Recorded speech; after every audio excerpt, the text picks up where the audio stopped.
जय श्री राम। आज आपने राजा जनकना पुत्री अने श्री रामना धर्मपत्नी सीता माता विषे ज्ञान प्राप्त करीशुं। शब्दों आप्या छे जयंतिका बहेन जोशीए। पुराणोमां सृष्टिना आदिकाळनी एक धर्म कथामां सीताना प्रागट्यनी कथा छे। श्री लक्ष्मी महामायाए एक दिवस महाविष्णुने पूछ्યું, हे परमात्मा, मनुष्य लोकमांथी दुख अने संतापना शिष्कारा तथा डुस्का लगातार केम संभळाया करे छे? मनुष्य आ रीते दुख शा माटे भोगवे छे?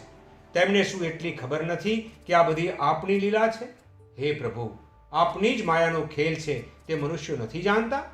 महामायानी वाणी सांभळी महाविष्णुए कह्युं, महामाये, आपने काम करीए।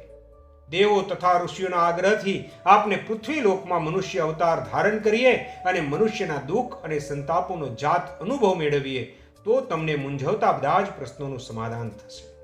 आ सांभळी मुख प्रातःकाळना कमळनी जेम खીલી ઉઠ્યું। તેમને કહ્યું, નાથ, એમાં મને પૂછવાની શી જરૂર? આપનો સંકેત એ મારો પરમ ધર્મ તથા સુખ છે। આ સંવાદ અનુસાર ત્રેતા યુગમાં મહાવિષ્ણુ અયોધ્યામાં દશરથ રાજાને ત્યાં શ્રી રામના મનુષ્ય સ્વરૂપે અને મિથિલા નગરીમાં લક્ષ્મીજી રાજા જનક વિદેહીને ત્યાં સીતાજી સ્વરૂપે અવતાર ધારણ કરે છે। વાલ્મીકીજીએ મનુષ્ય લોકમાં શ્રીરામ તથા સીતાના અવતાર થતા તે સંદર્ભે રોચક ધર્મ કથાને મહાકાવ્ય સ્વરૂપે રચી છે। એ જ આપની રામાયણ કથા।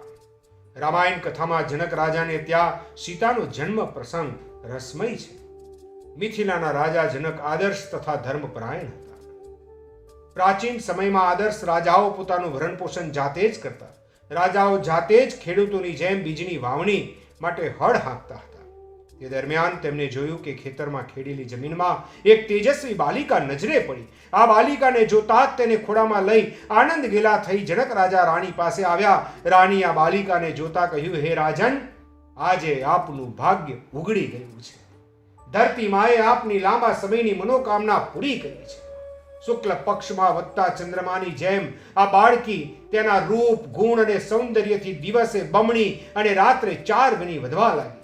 આ બાળકી એ જ આપના મહામાયા સીતાજી। તેમનું પ્રાગટ્ય મહાવદ આઠમે થયું હોવાથી આ દિવસને વિશ્વમાં સીતા જયંતિ તરીકે પણ ઉજવાય છે। સીતાજીને જનક રાજાએ તેમના ખોળામાં લઈ તેનું લાલન પાલન કરેલું, તેથી સીતાને જાનકીનું ગુલામનું નામ પણ મળ્યું।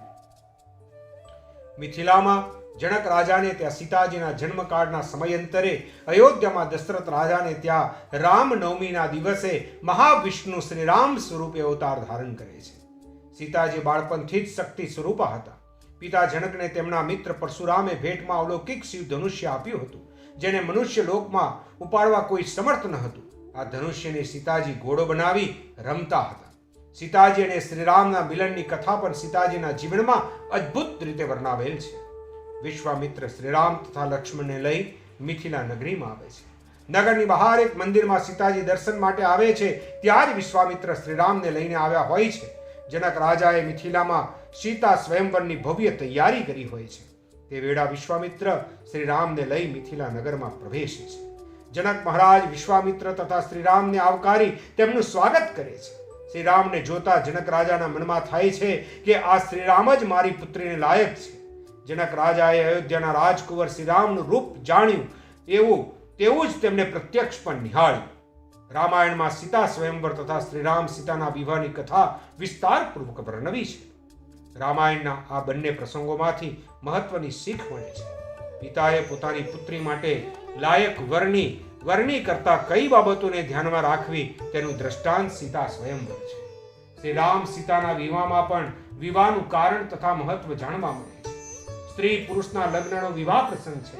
એ બંનેની પૂર્વ કોઈ લેનદેન ઋણ હોય છે। વિવાહ એ જન્મો જન્મનું સ્ત્રી પુરુષ વચ્ચેનું અતૂટ બંધન છે।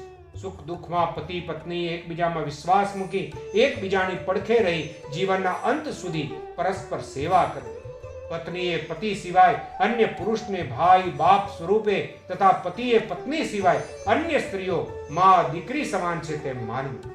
સીતાજી જીવન પર્યંત પત્ની તરીકે પવિત્ર રહ્યા અને સતી સીતા કહેવાયા, જ્યારે શ્રીરામ પણ મર્યાદા પુરુષોત્તમ શ્રીરામ કહેવાયા। જેમને પરાક્રમથી સીતાજીને લંકાપતિ રાવણના બંધનમાંથી મુક્ત કર્યા. સીતાજીએ શ્રી રામની સાથે વનમાં દુઃખ વેઠ્યું. શ્રી રામે સીતાજીને અયોધ્યાની રાણીનું સુખ ફળાવ્યું. શ્રી રામ દ્વારા સીતાના ત્યાગની કરુણ કથા પણ છે. વાલ્મીકી આશ્રમમાં સીતાજી લવ કુશને જન્મ આપે છે. પતિના વચને વિરહ ભોગવી હિંમતથી કેમ જીવવું તથા હર હંમેશ પતિને આદરથી નિહાળવા, કદી પતિનું અમંગળ ન થાય, પતિ તેમના આદર્શોને વળગી રહે તેવી લાગણી રાખવી વગેરે બાબતનો ઉલ્લેખ રામાયણમાં સીતાના પાત્રમાં નિરૂપાયો છે. વાલ્મીકી આશ્રમમાં એક વૃદ્ધ તાપસી હતા જેને સૌ માતાજી કહેતા. આ માતાજીને સીતાજી તેમના જન્મથી માંડી અહીં આશ્રમમાં આવ્યા ત્યાં સુધીના સમયની બધી જ ઘટનાઓ સંભળાવે છે. રામાયણમાં સીતાના જીવનમાં જે કંઈ બન્યું છે તે સર્વે સીતાજી આ વૃદ્ધ તાપસી માતાજીને સંભળાવે છે. વાલ્મીકી આશ્રમમાં આ માતાજી અને સીતાજીનો સંવાદ સાંભળવાથી પણ રામાયણમાં વર્ણવેલ સીતાજીના મુખ્ય પાત્ર વિશે જાણવા મળે છે. એક પતિવ્રતા સ્ત્રીને સંસારમાં દુષ્ટ, દુરાચારી, રાક્ષસી વૃત્તિવાળા નરાધામો કેટલું કષ્ટ આપી શકે છે તેની પ્રકાશતા તથા દુઃખ સહન કરવામાં સ્ત્રીનો સંઘર્ષ તથા હિંમત કેવા હોવા જોઈએ તેનું દ્રષ્ટાંત સીતાજી છે. સંઘર્ષમાં અંત સુધી પવિત્રતામાં કેટલી તાકાત હોય તેની પ્રતીતિ પણ સીતાજીએ રાવણને કરાવી હતી. રાવણ જ્યારે પણ સીતાજીને વશ કરવા આવતો ત્યારે સીતાજી પવિત્રતાની એક ઘાસની સળી તેની સામે ધરતા. સતીના સત આગળ અભિમાની દુરાચારી રાવણ પણ લાચાર થઈ જતો હતો. લંકામાં સીતાજી પવિત્ર સન્નારી તરીકે રહ્યા. રાવણ તેમને સ્પર્શ પણ કરી શકતો નથી. આમ રામાયણનું આ સ્ત્રી પાત્ર સીતા સ્ત્રીઓને કપરા સંજોગોમાં કેટલી ધીરજ તથા હિંમત રાખવી અને નરાધમોનો સામનો કેવી રીતે કરવો તેની શીખ આપે છે. મર્યાદા પુરુષોત્તમ શ્રી રામ એક વ્યક્તિના કહેવાથી સીતાજીનો ત્યાગ કરે છે. પોતે રાજા હોવા છતાં રાજધર્મ નિભાવવા એક સામાન્ય વ્યક્તિની જેમ પત્નીનો ત્યાગ કરે છે. છતાં સીતાજી માટે રામને જરા પણ મનમાં પણ માન ઓછું થતું નથી. શ્રી રામ સીતાજીમાં હર હંમેશ પ્રેમ લાગણી રાખે છે. તેમને સીતાજીના સતીત્વમાં ભરોસો હતો. સીતાજીને સુખરૂપ શેષ જીવન જીવવા વાલ્મીકી ઋષિના આશ્રમમાં મૂકે છે. આશ્રમમાં સીતાજી લવકુશને જન્મ આપી તેમનો ઉછેર કરે છે. પુત્રોમાં સંસ્કાર, જ્ઞાન સિંચે છે. પુત્રો તથા પિતામાં હંમેશા સ્નેહ રહે અને કોઈ પણ પ્રકારનું ઝેરનું બીજ ન રોપાય તેની કાળજી હંમેશા સીતાએ રાખી છે. શ્રી રામ તેમના અશ્વમેઘ યજ્ઞના ઘોડાને લવકુશ પાસેથી છોડાવવા વાલ્મીકી આશ્રમમાં આવે છે. લવકુશ તેમની સાથે યુદ્ધ કરે છે. સીતાજીના પ્રસંગની જાણ થાય છે છતાં સીતાજી લવકુશને શ્રીરામ તેમના પિતા છે તેની જાણ કરતા નથી. વાલ્મીકી આશ્રમમાં લવકુશને તેમના માતા પિતા સંદર્ભે સીતાજી સાથે શ્રીરામની સગડી કથા એક હતા રાજા રામ એમ કહી તેમના જીવનના પ્રસંગો કહી સંભળાવે છે. અયોધ્યાના રામ દરબારમાં લવકુશે જે આ કથા સંભળાવી હતી તે પણ પ્રચલિત છે. આ કથા રામાયણ કથાના શ્રોતાઓ તથા કથાકારની આંખો ભીની કરે છે. છેલ્લે શ્રી રામ પોતાના પુત્રોને સ્વીકારી તેમને અયોધ્યાનું રાજ સોંપે છે. સીતાજીની અગ્નિ પરીક્ષા તથા ધરતી માતામાં સમાઈ જવાની ઘટના રામાયણ કથાનું સૌથી કરુણ દ્રશ્ય છે. અયોધ્યાની પ્રજા તથા વાલ્મીકી ઋષિનો આગ્રહ હોવા છતાં શ્રી રામ સીતાનો સ્વીકાર કરતા નથી અને સીતાની અગ્નિ પરીક્ષા કરવાનું એલાન કરે છે. અહીં સતીના સતીત્વની પરીક્ષાની પરાકાષ્ઠા જોવા મળે છે. સીતાજી પણ આ પરીક્ષામાં સફળ થાય છે ત્યારે ધરતી માતાને વિનંતી કરતા કહ્યું, હે મા ધરતી, મહાવિષ્ણુના અવતાર શ્રી રામ સાથે એક સ્ત્રી નારીને કેટલા સુખો દુઃખો ભોગવવા પડે છે તેનો અનુભવ કર્યો છે. મનુષ્ય લોકમાં મારું કાર્ય પૂર્ણ થયું છે. તું મને તારી ગોદમાં સમાવી લે. રાજ દરબારમાં જમીન ફાટે છે અને સીતાજી તેમાં સદેહે સૌભાગ્યવતી સ્વરૂપે સમાઈ જાય છે. ત્યારબાદ શ્રીરામ પણ મહામાયા જાણકી સીતાની પાછળ સરયુ નદીમાં સમાઈ જાય છે. રામાયણમાં સીતાનું ચરિત્ર ભારતીય નારીનું સૌથી સંઘર્ષમય સ્ત્રી ચરિત્ર છે. સીતા ભારતના એક એવા સ્ત્રી છે જે લૌકિક જીવનની કઠોરમાં કઠોર તપશ્ચર્યામાંથી પાર ઉતર્યા છે. સીતાજી સંઘર્ષના અગ્નિમાં આજીવન તપ્યા છે. વનવાસમાં ભયંકર કષ્ટો, પતિનો વિયોગ, રાવણની કેદ, અગ્નિ પરીક્ષા, હૃદયને ચીરી નાખે તેવો લોકોપવાદ અને રામે કરેલો ત્યાગ.